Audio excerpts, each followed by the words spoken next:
Hi guys, welcome to my YouTube channel. This is my very first voiceover video, and today I'm presenting you a speed paint of one of my latest paintings, Goldilocks, and a voiceover on how I started digital art. So I chose that topic because I feel like my followers have been asking me that question a lot on Instagram. They always ask, "Oh, I'm a traditional artist. I want to move to digital. How did you do that? How did you start?" Or they ask, "Oh, how long have you been in it? Oh, you blend so well.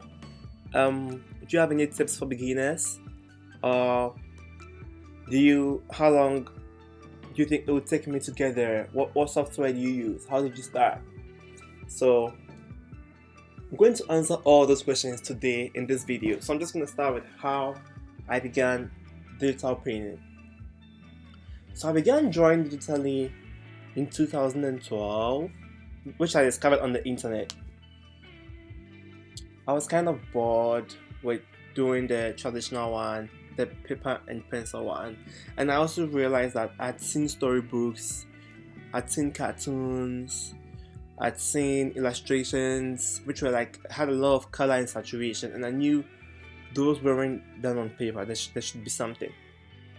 So I just looked on the internet and someone told me to try GIMP. So GIMP is a very free software. It's kind of like Photoshop, but doesn't have all the capabilities of Photoshop. So I began by using GIMP to draw. I loved it. I used to do some paintings on GIMP, trying colors, trying lines, and all of that. I used to draw with a mouse on GIMP. So I'll just open GIMP, create a new canvas, choose a color, scribble here and there, choose a texture, brush, just do my own thing. I used to do everything on one single layer, so it was hard. It was so hard. So in those days, I could just use a white pen or white brush for an eraser because it was all on one texture. I didn't even know what textures were. I didn't know I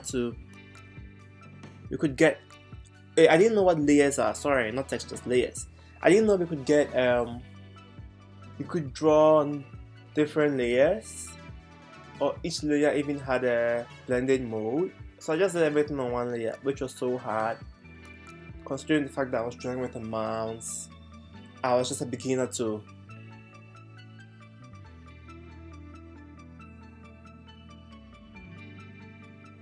Yeah, it was that bad.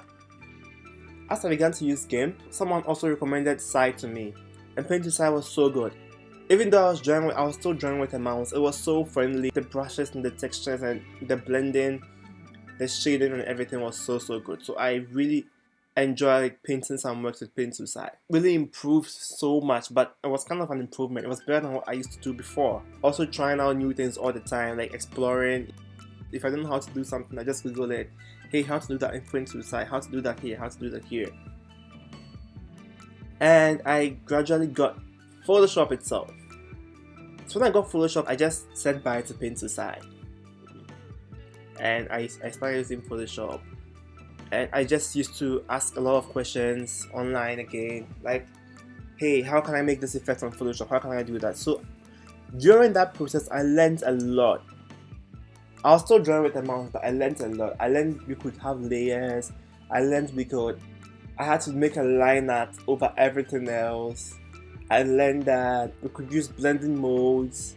We could lock layers. We could make clipping groups so that you don't have to be cleaning all the time. It doesn't look messy all the time. So I really enjoyed using Photoshop, but the problem with drawing with a mouse was that I used hours. I spent hours to draw one painting. I could use 2 days. But it was really rewarding, but it was really time consuming. It was hard because you have to have so much drive and motivation to sit behind a computer for 2 days. So yeah, it's really good. It's gonna be hard sometimes, especially when you're beginning with a mouse. But I don't think anyone has to do that. The reason why I began with a mouse is that it was in 2012. Tablets weren't as big as they are now, and I was in Ghana where the digital art was like now growing. So it was all the tablets in Ghana were definitely overpriced. They were so overpriced and so expensive. But now there are so many brands of tablets which are so cheap as well. You can get a tablet for as low as $40 today. So you should definitely start with a tablet. There's no need to go through that hassle of using a mouse when you're definitely going to use a tablet one day. So just start using the tablet. Fast forward to December 2015, my auntie bought my very first graphic tablet as a Christmas gift, and it felt so good. I had wanted it for so long. Immediately I got it, I just felt like an expert because I had been doing what I was supposed to do with a mouse on a tablet. So you can imagine, if I was doing good stuff on the mouse, what could I do on a tablet? That's my first Christmas illustration with a tablet. Yeah, so the tablet was really life-changing for me. It felt so free and liberating. So with the tablet, I just went back to Paint side because I know excuse that is slow computer. So I went to Paint side, and Paint side is a really small app. It's so friendly. As I said before, the blending was so good. So I just drew on Paint side and just export to Photoshop in the end to change the colors and everything.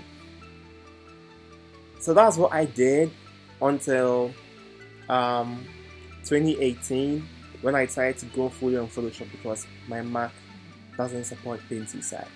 So yeah, I have a few tips to give. When you're starting out digitally, like it's gonna be hard. Don't expect a tremendous change in the beginning. So have patience. Be very patient with it, and it's just a trial and error thing. You try this paint, you don't like it, put it down. Try this brush, you don't like it, put it down. You're not obliged to share your work on the internet the very first time. So just be patient and see how it goes. Second tip is to watch tutorials on YouTube. I learned a whole lot of tricks and tips on YouTube. Watch tutorials on YouTube. You know, follow some of your favorite artists. If you want to achieve what they do, ask them how they do it. Even though it's a trial, in as much as it's a trial and error thing, you also learn a lot from asking people. So watch a lot of YouTube videos or a lot of tutorials. DeviantArt is a friend if you want tutorials, and watch a lot of YouTube videos. My last tip is that you are consistent. Yeah, it's gonna look intimidating from the start. Like everything is gonna look different. You think there's so many tools, there's so many layers, there's so many brushes, you don't know what to do, it's overwhelming. But as you visit it every single day, or depending on how passionate you are, some people might do it 2 times a day, you'd get a hang of it. So just be consistent.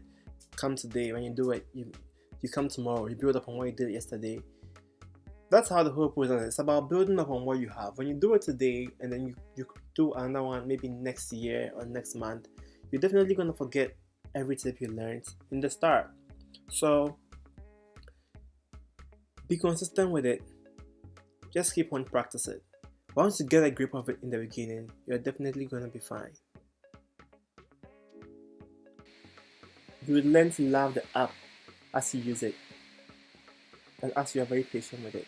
So yeah, thank you for my very first video. I know this commentary was weird, and yeah, but I just think it still went well. It's a good first start. So subscribe to my channel if this is your first time for more videos. Thank you so much. Have a nice day.